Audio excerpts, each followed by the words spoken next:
Hey everyone, Shabby Gamer here, and welcome back to our next episode of the SWE Universe Mode. We are here with some more Adrenaline, and more importantly, the last episode of Adrenaline before we hit our Adrenaline pay-per-view, of course, Clash of the Titans. And here is our opening match of the evening. It is going to be the Usos taking on WarMachine. And here we go then. Based on our tag team matches this week, I've got a pretty good guess who's going to win this one. Of course, I'm sure PJ has done this match with the idea of a certain team winning. However, yeah, it's not gone very well for us this week, has it really? So, of course, if you haven't seen it, yesterday we uploaded the final part of the King of the Cruiserweight tournament. Of course, it was a 7-match card. We crowned the King of the Cruiserweight, and we also had a Cruiserweight Championship match over from Octane as well, with Kushida challenging Sin Cara, for that Cruiserweight Championship. Also, a lot of other really good matches as well. So if you've not seen that, I won't give you any spoilers. You can go back and check that out. It will be on the playlist before this video. And of course, if you are ever wondering about the history of certain things we're doing at SWE, there is a link to all of the pages on the blog down below. That'll give you a link to the rosters as well as the rankings for tag teams, singles, and of course women's as well.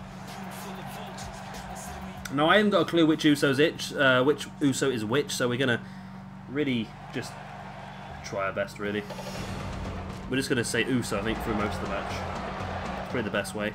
WarMachine need a victory, really. They've not done... Have they done... How well have they done? I'm talking random now. Well, they had an opportunity at the Tag Team Championships at the original Adrenaline Rush pay-per-view, which they lost to DIY. Since then, they had a win last week against the Bushwhackers on a dark match. And apart from that, they've not appeared. So this is their first real opportunity to show what they can do. And they're going to need a victory here against the Usos, I think, to get by. The Usos so far have won a dark match over Blake and Murphy. And this is their first appearance on normal episodes. But I believe PJ might have put the Usos on a potential swap list. So we'll have to keep an eye on that and see if I've got anyone I might be able to want to swap with him to get the Usos. I'm not a big fan of the Usos, but I feel like there's potential things happening on Throwdown they could get involved in. So maybe I have to look at that. So we're going to start things off with Hansen and... I'm going to say Jimmy. Jimmy Crackcorn and Amoki. I don't know what the words were. Was that the old song that that Stone Cold used to do on his guitar? Was it Stone Cold? Yeah, he went for that little bit, didn't he, where he just started singing loads of random songs by an annoying Vince, wasn't it? Something like them sort of lines. So I think the Usos are actually not too badly rated on this game, so I can't say this is going to be one-sided, but at the moment Hansen is in control. Then again, I don't think the rankings make that much of a difference, considering some of the one-sided matchups we've had over the last few days that have gone the complete opposite way to what we thought they were going to. Universe Mode has not been playing ball with us the last week or so, has it really? Especially me, I've spent ages recording certain stuff. It's just, oh... Sometimes you just want to wring the neck at the people who make this game, I tell you. I'm sorry if I still sound a bit funny. My lip is still pretty bad. Let's say I went on holiday, went to Greece, and I got sunburnt on my lips, which I've never had before. And since I've got home, they've all blistered, and it's really, really sore. Not been able to eat or drink anything, really. Well, says the man with a bottle of cider in his hand, but there you go. Yeah, that's just normal, isn't it? Is this Jimmy Uso? I feel like it's Jimmy because I feel like I went the wrong way when I picked them, and I went from bottom to top rather than top to bottom. So I would have got the second guy first, which I think is Jimmy. However, I'm not 100% sure, I must admit. But of course, I know that's Hansen and Ray Morrell on the outside. So there are some things that are going to be changing soon in the universe, mate. Myself and PJ have got an idea. There's something we don't think is working correctly, and we are going to be changing that. So that'll happen over the next few weeks, I think. Also, we're going to have a brand new tournament starting tomorrow. It's a bit of a shorter one, this one. It's going to be called the King of Carnage, and it is going to be a hardcore tournament. Got quite a few people in there for you. Cactus Jack, Terry Funk. Dean Ambrose is in there as well as Bray Wyatt. We've got Rhino. I believe Raven's in there as well. I've got it written down somewhere. Oh, it's literally right in front of me here, isn't it? Yeah, Cactus Jack. Rob Van Dam and Jerry Lynn's in there. Sabu, Taz, Mil Muertes. Chris Hero is going to be in there, as is Pentagon Jr. as well. And we're going to be utilising Bully Ray rather than Bubba. It's a little bit of fun. We'll find out. Like I say, it's going to be across 3 days, that tournament. I'm not going to do it every other day. I'm literally going to do it 3 days in a row, and we'll finish that one. Probably, yeah, 3 days in a row for the knockout. Then the 4th day will be the actual finale, which I'm looking forward to seeing, actually. And that is going to be called the King of Carnage Tournament. So that'll be kicking off tomorrow for you. And of course, in a couple of days' time, we do have your Adrenaline pay-per-view, Clash of the Titans. Main mat, of course, because we are going to see the Beast Matanza Cueto versus the Beast Invader. 2 big men. But also, in that pay-per-view, we've got lined up for you Nakamura defending his Adrenaline Championship against Sami Zayn. We have got Kurt Angle, Matt Riddle, Drew McIntyre, Will Ospreay, Jake Roberts, who, of course, now we know is actually a member of Mayhem. And we also have Matt Sydal fighting out in a 6-man ladder match, a 6-man Money in the Bank match. And essentially, what we've said is if Jake Roberts does win the match, he will keep the briefcase, but he'll take it to Mayhem rather than keeping it here. Also, we've got Kevin Owens defending his Intercontinental Championship against a guy who will be decided later on this evening in a match between Dalton Castle and Joey Ryan. DIY defending their Tag Team Championships against the Briscoes. Of course, the Briscoes defeated DIY a couple of weeks ago in a non-title match. We are going to have P.T. Williams defending his Cruiserweight Championship against Ricochet. And Nikki Cross will be defending the Women's Championship, but we've got a #1 contendership match lined up this evening as Ember Moon versus Alexa Bliss. However, what we're also going to do, because Paige got a victory over Nikki Cross last week on TV, we're going to make that a triple threat match now at the pay-per-view and have Paige versus Nikki Cross versus the winner of our match here this evening. So, big matches coming up for you tonight, as well as, of course, at the pay-per-view in a few days' time as well. Tonight's main event, we are finally going to see the return of Kazuchika Okada. Of course, he was attacked about 2 or 3 weeks ago from behind by a masked man. We still have no idea who that was. Okada is blaming Kurt Angle, because Kurt Angle was the one who's going to benefit from the whole situation, because it was obviously a Money in the Bank qualifier, so Kurt Angle qualified. Angle's claiming all innocence. He says he had nothing to do with it, but tonight Okada is going to team up with a guy who we had in his Chaos stable over in New Japan, Will Ospreay, to take on the team of Kurt Angle with Jason Jordan, and we are going to see Chad Gable and, of course, the other member, Jack Swagger of American Alpha at ringside. So, of course, if you don't know that, it is something we did a while ago. Jack Swagger joined American Alpha alongside Kurt Angle back in Season 1. So there's 4 guys in American Alpha now. Very loose stable, though. I think, has this Uso been busted? It has been busted open pretty badly. Have we had the same Uso in the ring the whole time? I'm not entirely sure, to be honest. It'd be helpful if one of them just like had something slightly different, rather than having the same tattoos and all sorts. Big spine bust there by Roman Rowe, and you know what? I think WarMachine are dominating this. It's almost like the game helps you out. If you're lower rated, the game sort of helps you out against your opponent to try and even it out. But I don't want to see that. I want to see if you're lower rated, I want to see you get hammered. It just makes more sense that way, doesn't it? Well, this is the Usos finishing maneuver, isn't it? There's the big splash. There's the pin. 1. No, Hanson was there in time to break it up. The fresh Uso in the ring now, though, and oh, we see Raymond Rowe's been busted open as well with a knee to the forehead there by the Uso. And now a super kick on Raymond Rowe as well. Now, he should have gone for the pin there, in my opinion, really. After hitting the big splash not too long ago, then hitting the super kick as well, you would have thought he would have gone for the pin, but evidently decided against it. He's now sending Rowe right to the corner, boots the guts. And he's going to head up to the middle rope and drop a diving headbutt right to the spine of Raymond Rowe. He does not referee over there for no apparent reason. I wonder sometimes with the pathfinder on this game. And just the whole idea behind the AI, because I don't know what he ran around for a bit there. And now we are going to see the tag finally Looks like we're going to see a number of these big splashes. And there it is. Boom.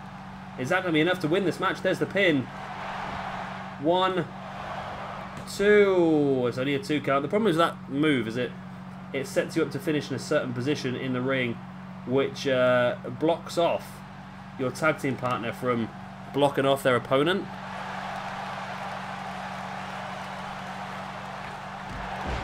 Big elbow there by Uso, bringing Rowe back up to his feet. And they're going to go for this again? No, they're going for something a little bit different this time. Double hip toss and dropping in the double elbows as well. And the Uso, there we go. No, finally he's going to be able to block Hansen off. And he does. And that's enough for the Usos to pick up the victory. And there we go. Again, the person who PJ Toby probably anticipated would win this match don't. That does mean the Usos have picked up 2 wins in as many weeks now, which is an interesting, well, not as many weeks, as many matches. So that's going to definitely put them a little bit higher up in the rankings. That's something that PJ Toby is going to have to think of. But like I said, he has put them up on the provisional trade pile. So should anybody want to try and take them, we can do. If I can agree a good enough trade with PJ Toby, that's what I might have to look at. Because like I said, I think with the whole thing at the moment we're doing over on Throwdown, maybe having the Usos over there would be very beneficial. And of course, I was very annoyed during the draft. I did want to take the Usos to Throwdown to join up with their father Rikishi, but PJ Toby picked them up before I had a chance. I hate the way that spear thing on the apron doesn't work. It used to work last year, but now it doesn't. Big Samoan drop there to block Hansen off, and a victory for the Usos. Usos. Good old Usos. I think the heel persona of the Usos saved their character because they were getting so bloody boring as this face team. I'm so glad they went heel. And who's our next match of the evening? It is going to be the women's #1 contendership, I suppose. Ember Moon versus Alexa Bliss. Of course, we already know it's going to be Nikki Cross versus Paige, and the final lady from this match will join them in a triple threat match.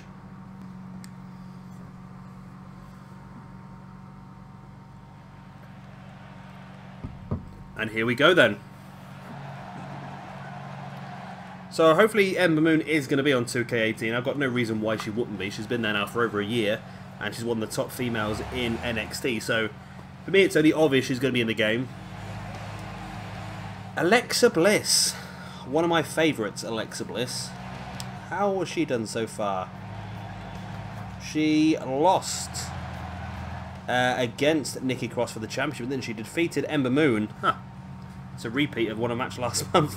She defeated Ember Moon to make it into the final of the women's tournament, and then lost in that final against Nikki Cross. So Alexa Bliss really looking to get herself another opportunity here, and she knows that Ember Moon once again stands in her way. But she's beat her once. Can she beat her again? That's the question. I've not even told you about the dark matches I've had this evening, have I? Dark matches, we had Apollo Crews defeating Heath Slater one-on-one, and we also had Bobby Roode defeating Jack Swagger one-on-one. Nice little way of building up some points and some momentum for Bobby Roode.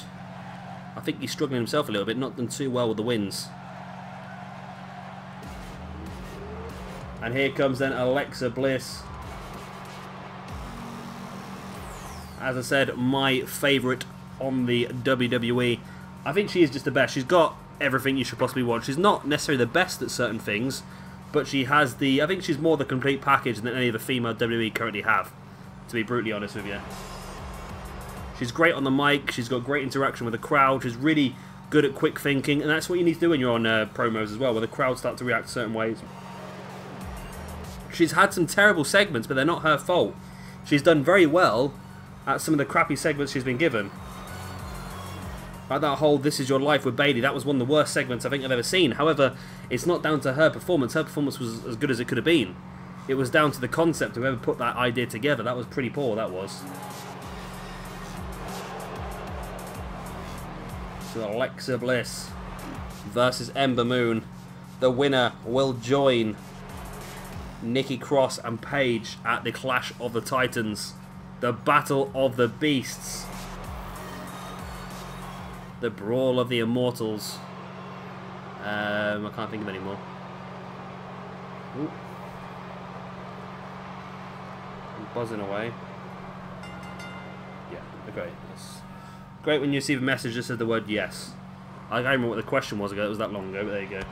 So Ember Moon taking an early control here over Alexa Bliss. Like I was saying, I think the women's roster on 2K18 is going to be much, much bigger. It's going to have to be. Of course, we've had the return of course, Alexis LeRae. What's her name? Mickie James. But it's more the NXT side of it. You've got, obviously, Billie Kay and Peyton Royce. You've got Ember Moon. You've got Nikki Cross. You've now got Ruby Riott as well. You've got Aliyah. Among others, and I think there's going to have to be at least sort of 5 or 6 females from NXT, because what 2K I think and Ukes need to do every year is they need to future-proof the game. I know the game comes out every year, but they need to future-proof the game, because they need to look at it and think, right, in the next 12 months, who is possibly going to move up from NXT onto the main roster? Because we want to make sure that whoever it is either going to be on the game already or DLC. So that's what I think anyway. I think that's hopefully what they think. So we're going to get probably like Authors of Pain, potentially Heavy Machinery as an outsider, but definitely DIY. Tag team wise, then if you look at the singles roster, we haven't got, you've got Bobby Roode, you've got Roderick Strong, you've got Cien Almas, you've got No Way Jose, you've got Eric Young and Sanity. Just name a few. You're Only Lorcan, and there's loads more than that as well, but that's just naming a few, and I'm sure I'm missing quite a lot of obvious ones that are not already on this game. So hopefully the roster is going to be, and they have said the roster is going to be the biggest by far, and I think it has to be, because that's what I just got from NXT. When you start thinking about the Cruiserweight Classic and the UK guys as well, plus whatever showcase they're going to do is going to need a full load of guys to fit it in as well. So it gives you a bit of an idea, doesn't it? I wonder what the showcase is going to be.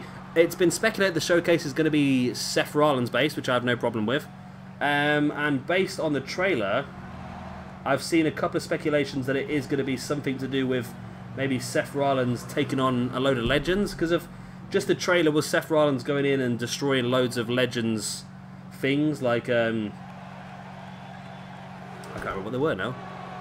So like Sting's coat and stuff like that, or I can't remember what it was now, destroying loads of different things. It makes me wonder whether they might do something along the lines of a what I really used to like was wasn't the showcase mode, but it was like they used to do like a story. And I remember one very vividly where there was 2 I think in one year, where one was about an WCW invasion and the other one was about the creation of a United Kingdom stable, and it was Mason Ryan, Drew Galloway, Wade Barrett and Sheamus, I think it was, with Regal as a leader. I used to love that. I thought it was really good. Something a little bit different, something that wasn't like spoiled, because you didn't know what was going to happen, unless obviously you got the spoilers off the internet. But I really enjoyed that. And My Career Mode just doesn't have that. It's My Career Mode's a blank canvas and you just got some crayons, so you're not going to be able to basically create anything spectacular with a load of crayons and a blank canvas, but you can just about get by. And it's the same with Universe Mode. Like, if we had more power over the Universe Mode, if we could put our own cutscenes where we wanted them and things like that, then it would be able to make a masterpiece. But at the moment we've got a blank canvas and a bunch of crayons, and we're just trying to make the best shows we possibly can, I suppose. There are certain things we can do, but a lot of it depends on the game playing ball, and you know what the game's like. You know what the game's like. It's not been playing ball me all day. If it weren't for my little bit of fun I had earlier on recording Octane, I could have been a lot further ahead of my recordings today.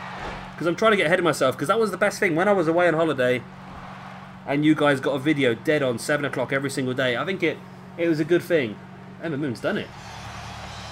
Ember Moon's done it. Ember Moon is going on to that triple threat match that I was convinced Alexa Bliss was going to get this, you know. And there we go then. Ember Moon gets her opportunity at the Adrenaline Women's Championship. Facing off against Nikki Cross and Paige. Wow. I was still talking crap there. And she did it. Obviously that stunner from the top rope. That's such a cool move, that. When I first saw her debut and use that move, I was just stunned. There it is. It's not the correct move, but it's close enough. That was the overcast, wasn't it, really? Buff Bagwell's finisher maneuver. There was enough for Ember Moon to keep Alexa Bliss down, and Ember Moon goes on to the Clash of the Titans. Not expecting that whatsoever.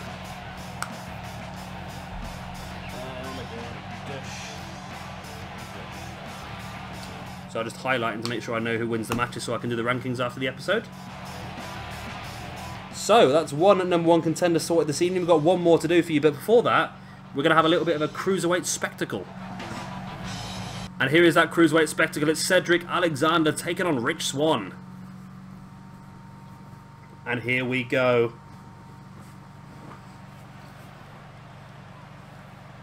Should be a bit of fun, this one. Two guys hoping to push their way into the Cruiserweight Championship picture.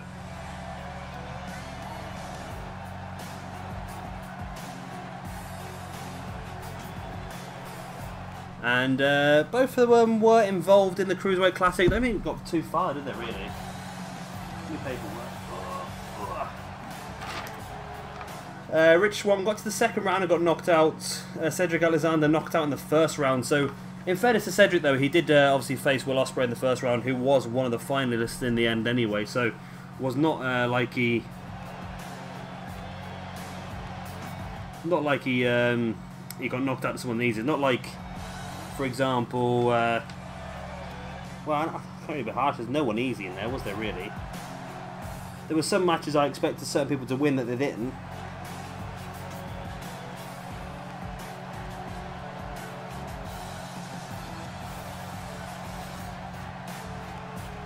There you go.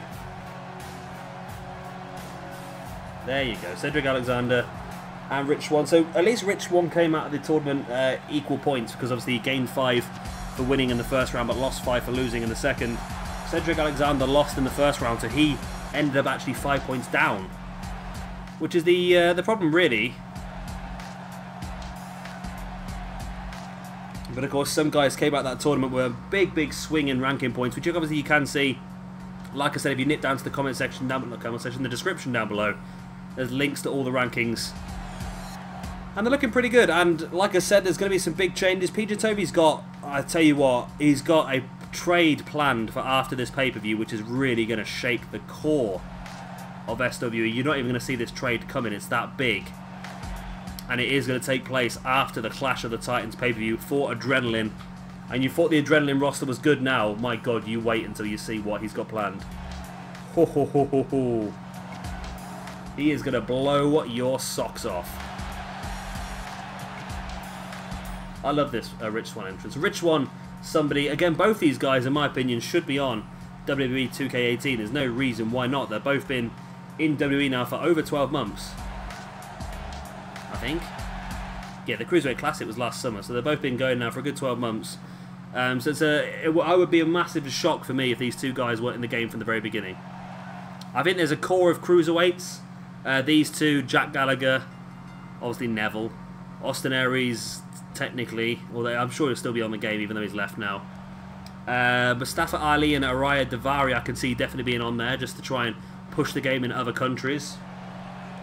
Tony Nese, I think he's one of the core people, but he's currently injured, I believe. And there's probably a couple more I'm missing, isn't there? Obviously TJ Perkins. Tajiri's left the company now, hasn't he? But could still be on the game as a legend, why not?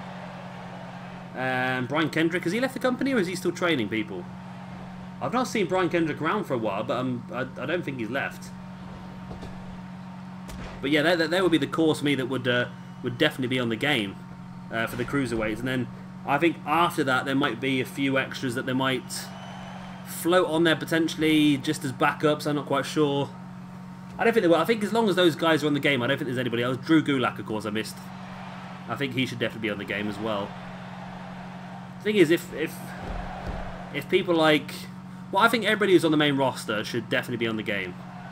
I don't think anybody should be left out. So that involves Kurt Hawkins should be on there as well. The Singh brothers, I'm not quite sure if they debuted early enough. And that could be a question that needs to be answered. When did they debut? Let me Google Sunil Singh. When did they debut on SmackDown? If it was, I'm sure normally they always say that the cutoff is around about WrestleMania. La di la di la. Is there no Wikipedia?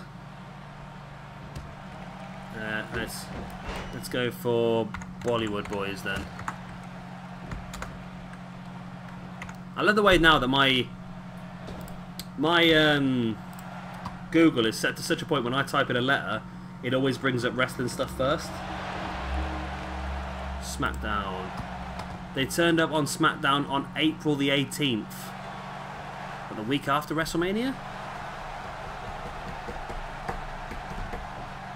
WrestleMania was the first week in April, wasn't it? So they might just about be able to squeeze in maybe DLC though. Maybe DLC. But WWE, the thing is, I think WWE should talk to 2K a bit more. I don't. Wow, look at that double foot stomp there by Cedric Alexander. My God, I don't know if they talk to 2K. I think they need to every now and again say, look, 2K, this is the situation. The Bollywood boys are planned to join the roster in 2 or 3 weeks' time. Can you scan them and get them ready because we feel like they're going to be important to have in the game. That's what I think they should do. But I don't think there is that communication between the two. I really don't. I might be being a bit harsh, but I just don't think there is that communication. It wouldn't surprise me, you know, if they also had, just as a random, like, you know that Tian Bing, who was in WrestleMania, the Battle Royal. It wouldn't surprise me, you know, if they slid someone like him in there. Only because he might help get a little bit of sales going in different countries. And that's the same sort of thing that they've done with Jinder Mahal. That's the reason why Jinder and the Singhs have gone in this run they have, because they're trying to push WWE and merchandise in other countries. So potentially having Tian Bing on the game, just to have somebody there who's Chinese, is potentially it could happen. Roll up there by Rich Swann. Referee so slow to get down. 1, 2, only a 2 go. Oh, Cedric rolls it back through. 1, 2. Oh my God, close as well. So yeah, it'd be interesting to see who they do put out there. Normally, we find out around about SummerSlam time, so we're going to find out in the next 6 to 8 weeks, I should imagine we'll start finding out the roster. I want to see what the special edition is going to be as well. I'm definitely going to buy the special. You can pre-order the game now, but you can't pre-order the collector's edition yet. I think until they tell you exactly what it is, I don't think they allow you to get it. There's a frog splash there by Rich Swann, and it's a no, it's not. I thought the ref's hand came down 3 times, that I really did. Swann back up top. The Cedric's climbing back up to his feet. Swann, nice jumping Hurricanrana from the top. Swann now sending Cedric into the corner. Cedric fighting back. Taking Swann up, but Swann fighting free into a German suplex. Really good match between these two. Really, really good match. Swann dropping a knee right in the face of Cedric. And dropping a fist right in the face as well. And I hear the elbows to the shoulder by Swann on Cedric Alexander. And Swann is really dominating this match. The longer it goes on, the more he's taking control. Now sending Cedric in. Cedric's been busted open. He's going to go for the Swann-Karana. Yep, he does. Look at that vertical leap. I have no idea how anybody can get that height on a vertical jump with no help as well. Of course, he is the man behind the standing 450 as well. It's just incredible. It really is. Swann up top. Frog splash once again. Second time of the match. 1, 2... And Rich Swann picks up the victory here over Cedric Alexander. And Rich Swann, for me, is somebody who's must be pushing his way towards that Cruiserweight Championship as well. With big victories like that. He had a decent victory against Neville again in the Cruiserweight tournament. So he's racking up a few points here and there.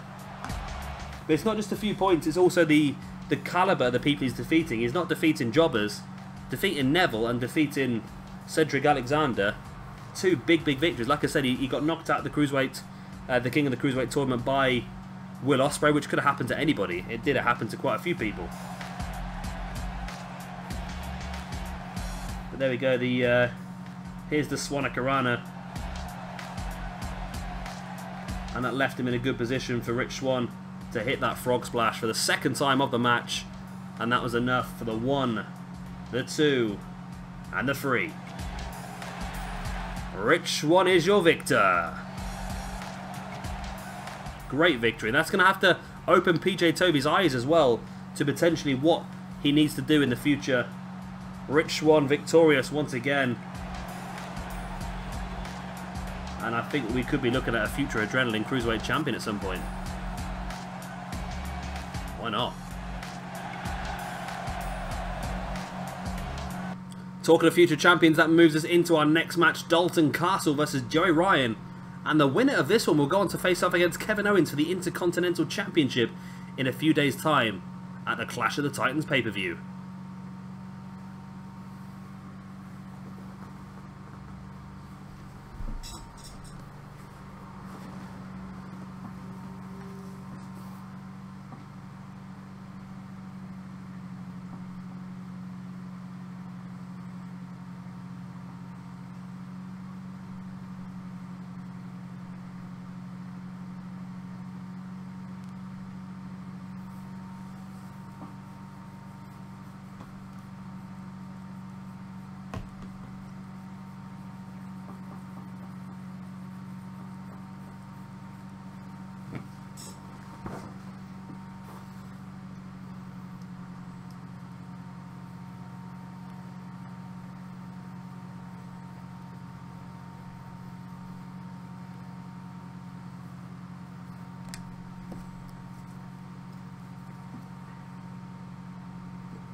And here we go. Interesting match as well. I never really expected PJ to put this one together. Don't get me wrong, I'm pretty happy he has. It's given an opportunity to other people. But yeah, I'm a bit surprised he did put this one together.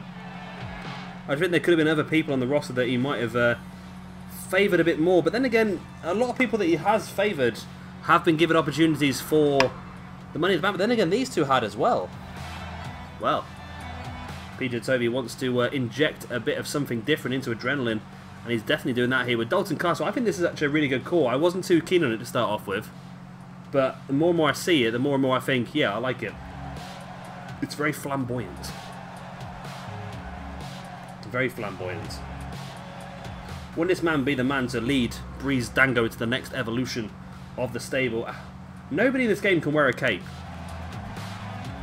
Like, starts off as a cape and ends up as a giant bib. I don't understand it. It's crazy. He's crazy. He's crazy, it is. So following up Dalton Castle is going to be the sleazy one himself, the king of dong style, Mr. Joey Ryan.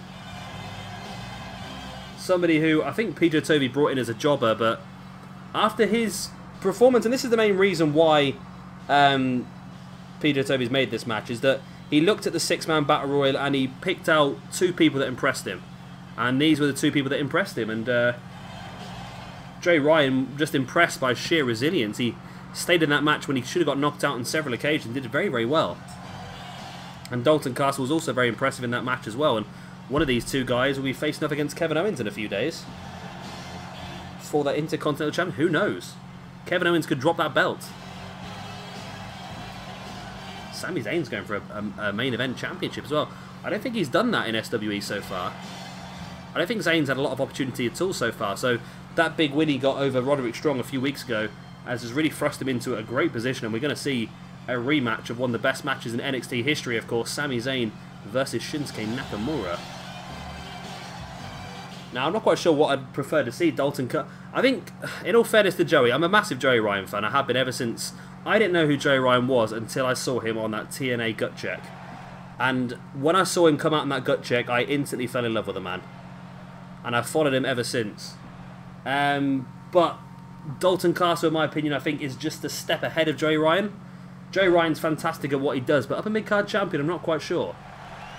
But if he wins it, he wins it. I'm not gonna complain. I'd love to see Joey Ryan go on and do well, but I feel that Dalton Castle just might have his number in this one. And Castle starting things off now with elbows to the chest of Joey Ryan. And of course, we do still have your main event for you here this evening after this match, which of course is going to be Kazuchika Okada teaming up with William Opsreay to take on the team of Kurt Angle and Jason Jordan. Of course, Okada blaming Angle for the attack on Okada a few weeks back by the Masked Man. We don't know who the Masked Man was still. All we know is that that's the words I'm looking for. He had a white dragon on the back of his full black attire, so we're not quite sure who it was, to be honest. But I'm sure we can find out as time goes on. Joey Ryan springboard 450. Ryan's pulling everything out here. He knows how important this match is for him. He's never ever been anywhere near a championship in SWE, let alone even at this point in the card. So he knows how big it is for him to win this match.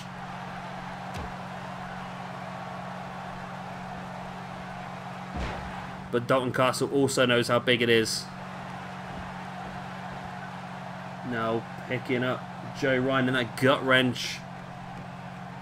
And slams him down, gut wrench suplex.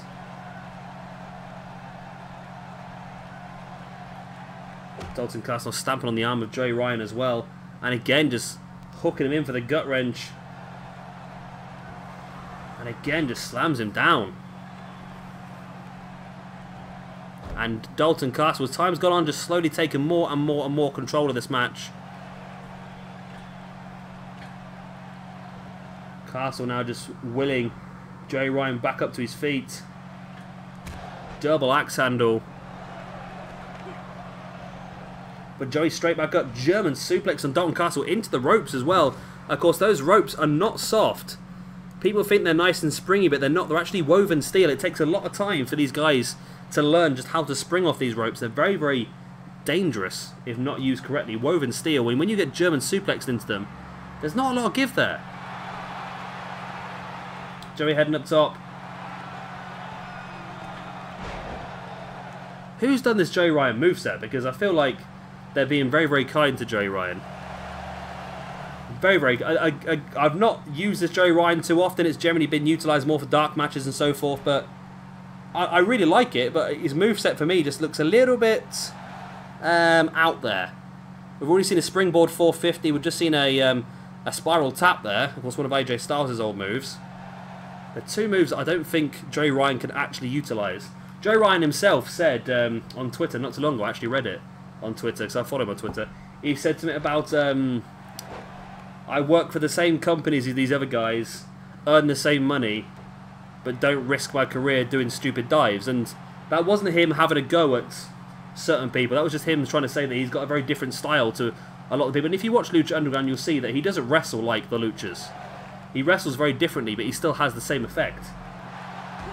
But that's not necessarily saying that he's got the right way of wrestling and they've got the wrong way. It's just a different style.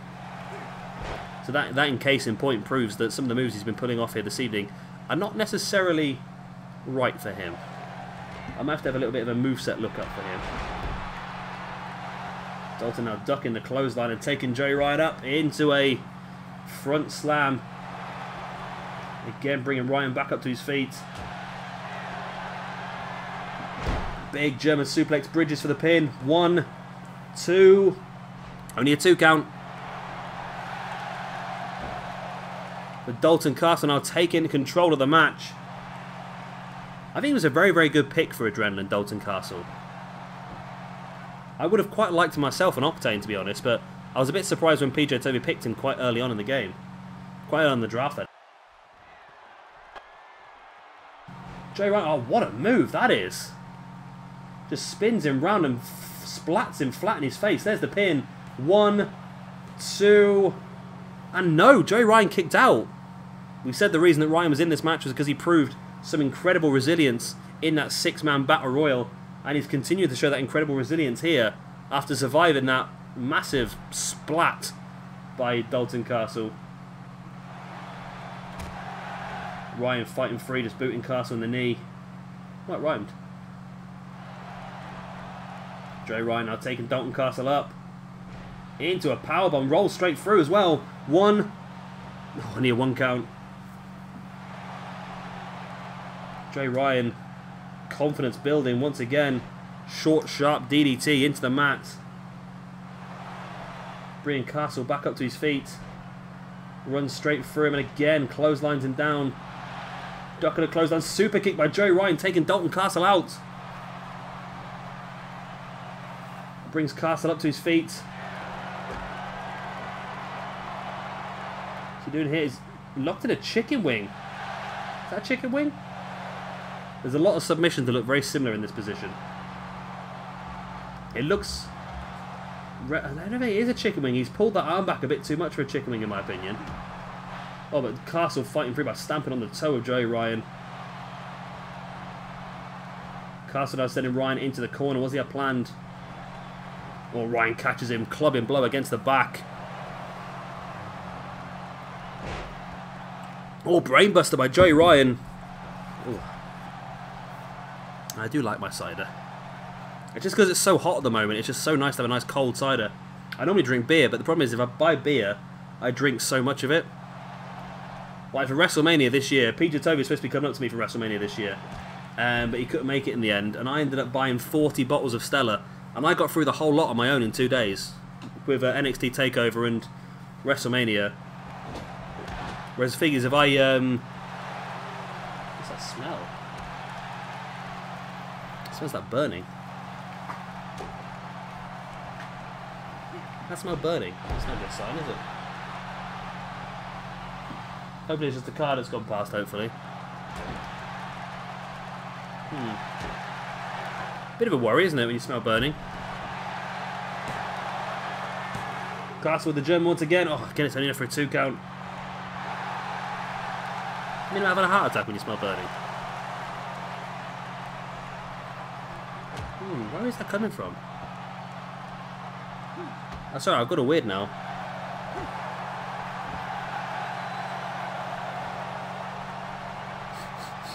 It's getting worse, I'm sure it is. Dalton Castle again, spinning it round, drops him face first, and surely this time that is going to be enough to keep Ryan down. There's the pin by Dalton Castle. 1, 2, and 3, and there we go. Dalton Castle will go on to face off against Kevin Owens at the Clash of the Titans pay-per-view. That is in 2 days' time, that is, you know. Not a lot of time to get your preparation in, Dalton Castle or Kevin Owens. But that's going to be a really good match in my opinion. Really good match. And I can mark that off that it's done. A victory for Dalton Castle. I can still smell burning. Let's put some fire outside. I've got my window open. I don't know we have a window open. Let's put some fire outside. I have no idea. Well, nothing's on fire in here, I'd see it. No fires? No. Can't see one, no. And there's the highlights, of course, Dalton Castle getting the pin there for the 3 count. After that second face splatty type move. I must admit, I've not seen Castle wrestle that often, so the name of his moves I'm not 100% sure on, to be honest with you. Might be something you guys might have to let me know in the comment section below. Is that finisher maneuver correct for Dalton Castle? And if it is, what is it called? And if we go, here's our main event, then it is going to be Kazuchika Okada and Will Ospreay taking on the team of Kurt Angle and Jason Jordan, I think. I don't know, it's confused me now. I'm pretty sure it's Kurt Angle and Jason Jordan, but we'll find out in a sec, I suppose. And here we go then. It's going to be good. So, of course, Okada is desperate for some bloody points. He's not done too well so far. Of course, we've not punished him for losing against Angle because he never actually wrestled Angle. Apart from that, he lost a match for the Throwdown Championship at the end of the last pay-per-view. End of Season 1 throughout the Universe mode. He lost in the main event of the first pay-per-view for Adrenaline, this pay-per-view for the main event. So he's really struggling. Really struggling. Things are not going his way at all. And he feels like he's being, well, picked on. He was brutally assaulted from behind. Caused him to be out of action for a good 3 weeks, 2-3 weeks. Blaming Kurt Angle for the situation, because obviously it was Kurt Angle who got the advantage from it. Angle's guaranteed himself a place in that Money in the Bank ladder match, and Okada's just screwed.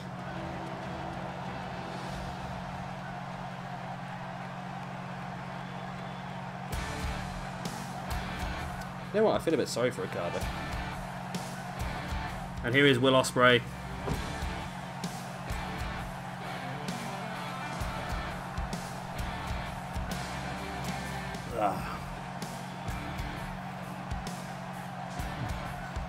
It's going to be good for Will Ospreay as well, this one. A chance for him to main event an episode of Adrenaline, which he has done already. Has he? No, he hasn't actually. No, he's had some matches late in the card, but he's never actually main evented an episode, has he? No. Of course, he lost at the Adrenaline pay-per-view. However, he did win a triple threat match a couple of weeks ago that gave him his place in that Money in the Bank ladder match. We will see at least one of Okada's side in there. It'd be interesting if someone like Ospreay won it. That'd be incredible as well. Can you imagine Will Ospreay winning the Money in the Bank ladder match? He'd have the briefcase. He'd have a guaranteed championship match whenever he wanted it. That would be insane. And now here, of course, come the team of American Alpha. Jason Jordan, Chad Gable, and Kurt Angle. And Jack Swagger's floating around somewhere. They allow you to have 4 people. 1 in the ring and 2 managers. But they haven't quite mastered 4 people entering the arena at once yet, have they? That's the problem. This, look at that, Jason Jordan just staring Okada straight down there. Kurt Angle's still claiming all innocence. He does not, obviously, he doesn't know who attacked Okada. But Okada's still determined that he wants his retribution here this evening. So we're going to have ourselves a little match. Don't know if it'll help the situation or not, but we'll find out.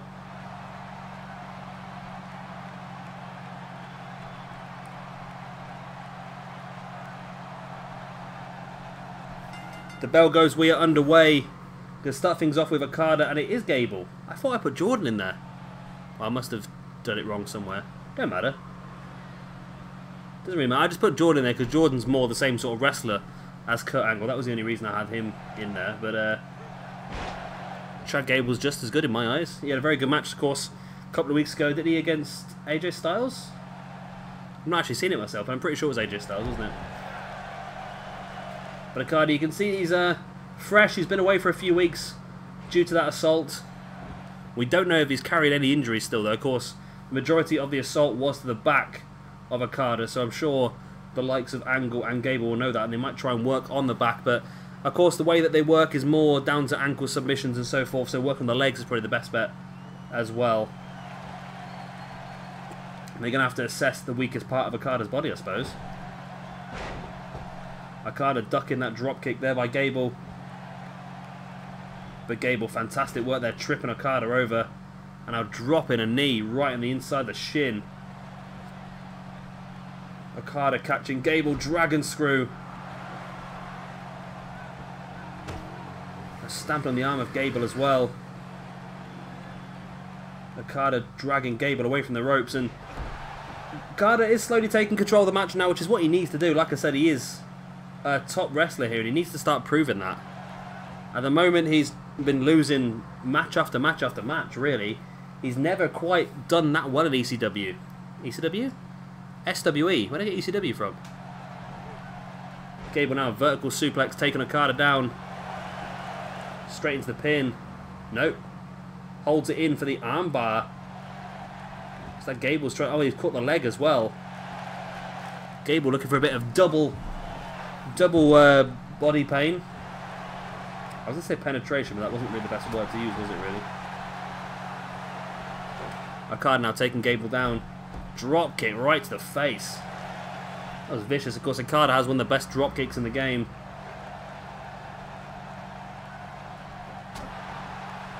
So yeah, I'm feeling a bit sorry for Okada. I'm thinking we might... Oh, you know... I'm tempted. I am very tempted. I think we're going to put Okada in that Intercontinental Championship match, you know. Make it a triple threat. Okada versus Owens versus... yeah, Okada versus Owens versus Castle. I think we're going to do that. Just because Okada had this opportunity pulled away from him to be in that Money in the Bank ladder match. Which is not fair.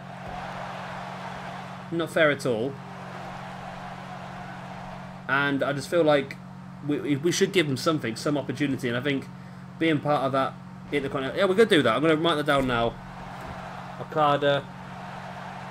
I'm not going to ask PJ Toby, I'm just going to do it. Okay, Okada added to... Yeah. So it's going to be Kevin Owens versus Dalton Castle versus Kazuchika Okada for the Intercontinental Championship in 2 days' time then at the pay-per-view. And of course, don't forget, I mentioned earlier on, we are going to be starting another tournament here tomorrow. It is going to be the King of Carnage, more of a hardcore-based tournament. It is going to be taking place over the space of 4 days. An episode every day for those 4 days. Three episodes of knockouts, and then a final episode will be a special 7-match card once again. And I'm looking forward to that. Actually, it's going to be pretty cool. Big uppercut there. Jey Uso is going to be in it, of course, representing Adrenaline here. Anyone else in there? I can't remember now. Not from Adrenaline, I don't think. No. There's Rhino, who used to be a member of the Adrenaline roster because he went to Mayhem, didn't he? Gable now sending Okada into the corner.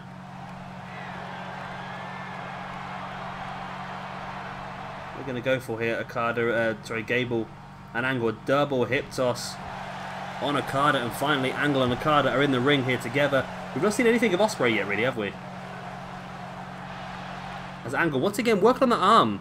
Maybe the guys at American Alpha know a bit more than we've given them credit for, because they are working on the arm of Okada quite often.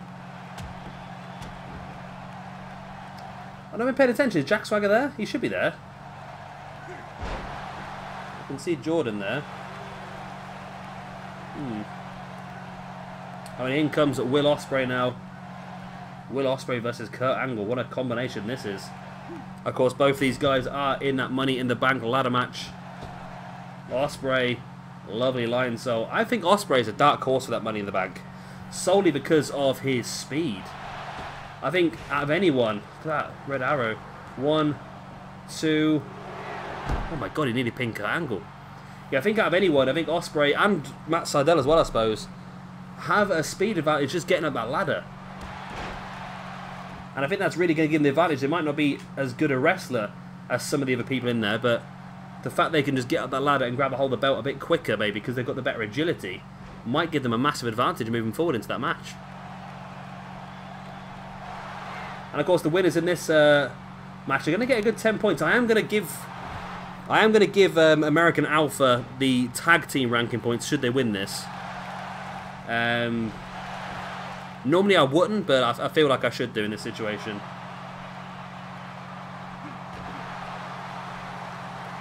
Because they are working together as a tag team. I still don't see... wow. There's the flip pile driver. I don't see Jack Swagger still. He was on the card though, wasn't he? He was on the pre-match card when we loaded it up, so he must be there somewhere. So back and forth. Ospreay getting some really good offense here on Kurt Angle though, better than we expected him to. Angle now taking Ospreay down. Ospreay slowly back up, but Angle's there and takes him down that front slam.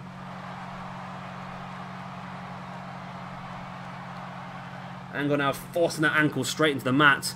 You can know exactly what he's trying to set up for there. And we can see quite a lot of that area. Oh, I just about saw a hand, I think, just on the screen. I think Swagger is there. He's knocking around somewhere anyway. Angle now, big right hand to the face of Ospreay, and stamping on the back of Ospreay now as well. Now slapping the hand of Ospreay into the mat. And Angle just continuing to assault Ospreay. Ospreay's been busted open. We've had a lot of blood tonight, haven't we? A lot of blood. Ospreay now dragging Angle back into the middle. Wow, he went for a backdrop and Angle rolled it through into a almost like a crossbody. Angle now rolling Ospreay through, using a bit of collegiate mat style wrestling there.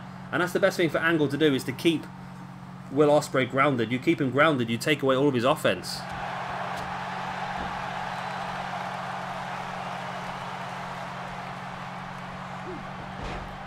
Arm drag there by Ospreay. Now Ospreay is up on his feet, and that's not what Angle wants. Angle again fighting back that stiff knee. He sets himself. Oh my god, he just power bombs Will Ospreay. There's the pin. 1, 2. Only a 2 count. Now rolls it straight into the Boston Crab as well. Is a submission going to be enough? They have been doing good work on the body parts of American Alpha. No, Ospreay uses his flexibility there and his body strength to break free. As Angle comes across and brings in Chad Gable. Gable now just rolling Ospreay up. There's the pin. 1. Only a 1 count. I think he just about maybe made it 2, but Okada was there to break it up. Quesadora there by Chad Gable. My god, look at the blood streaming on the face of Ospreay. That's a vicious cut. That is in WWE. They would have stopped it by now. Got the old rubber gloves on and all sorts. But this is not WWE. This is bigger and better. This is SWE. Oh, super backdrop by Chad Gable on Will Ospreay. Did anybody ever think they'd ever hear the phrase super backdrop by Chad Gable on Will Ospreay? That's one for you, isn't it? Gable, butterfly, suplex into the armbar. And again, working on the arm. This time of Ospreay, though. Of course, a lot of the armbar damage had already been done to Okada. But Ospreay, you see, trying to hook that bottom rope with his legs, but couldn't quite get there and rolls it through. And does break free.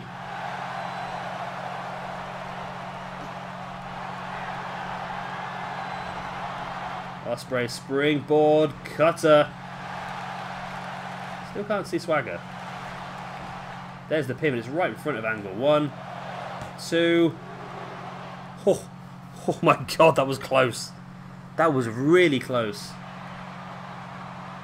I thought that was going to be it, to be honest with you.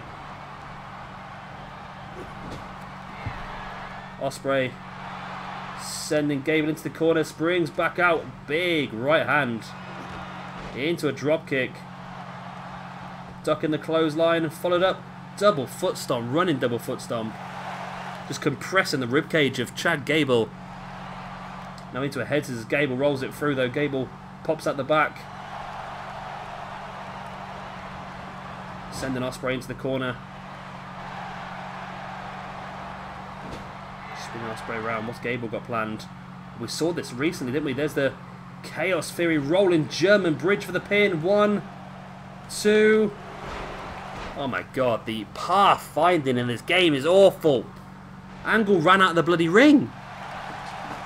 What was he up to?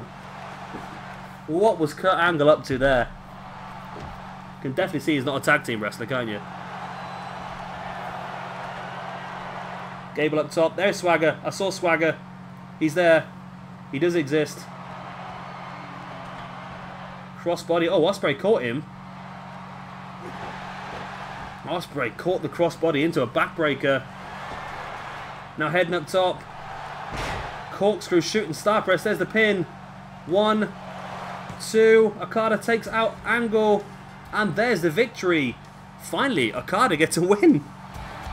Granted, Will Ospreay got the pin light, but still, Okada gets a win. And that's going to give Ospreay some great momentum moving forward into the Clash of the Titans pay-per-view, that Money in the Bank ladder match in a few days' time. And like I said, Kazuchika Okada will now be part of that Intercontinental Championship match. We're going to make it a triple threat. I think it's only fair to give Okada something because he got screwed over. He did get screwed over, and I think that, yeah, I think it's only fair. It's not his fault that he didn't get the Money in the Bank qualifying space. And the victory here proves that he does deserve something. And I really want him to do well at something as well. I want him to excel at something. And become the Intercontinental Champion could be his thing. Shake of the hands there between Okada and Opsreay. Of course, not necessarily greatest friends, but good allies here. Both members of the Chaos stable over in New Japan. And now the alliance continues on here in Adrenaline. So guys, that is the end of this episode of Adrenaline. I hope you have enjoyed it. Of course, if you have, then please do hit that like button. Of course, subscribe if you want to see some more. Be sure to check out yesterday's King of the Cruiserweights finale 7-match special pay-per-view for you. It was spot on. It really did have some cracking matches, so definitely go back and check that out. And of course, remember to check out the channel tomorrow when we will be starting the King of Carnage tournament, a 4-day-long tournament of just pure hardcore and brutalness. Well, that's what the plan is anyway. I haven't recorded it yet. Let's see what happens. I've been Shabby Ember. Thank you very much for watching, and I'll see you very, very soon for some more SWE. One, two,